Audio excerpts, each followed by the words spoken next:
মানে এটা নিয়ে আয় পানি দে, এই আর্টিস্টের স্যান্ডেল মোচ, এটা করতাম। সেই ওটা একটা বিজ্ঞাপন ছিল, ওই ওই অ্যাডে Don was the model,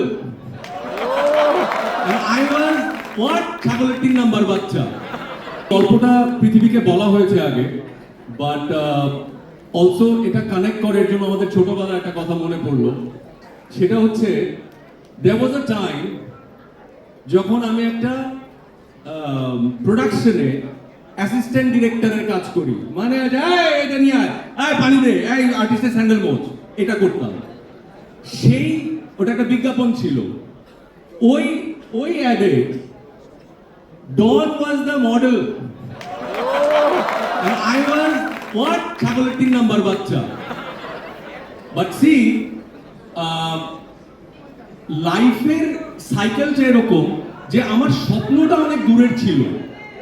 so স্বপ্নটা দূরের ছিল বলে আমি আজকে নায়ক হয়ে গেছি, আর আমার বন্ধু আজকে আপনাদের ভালোবাসার, তুই কি motivation speaker, trainer. So you see, লাইফে অনেক কিছুই হয়। আমি আমাদের রিয়েল লাইফ এক্সাম্পল দিলাম।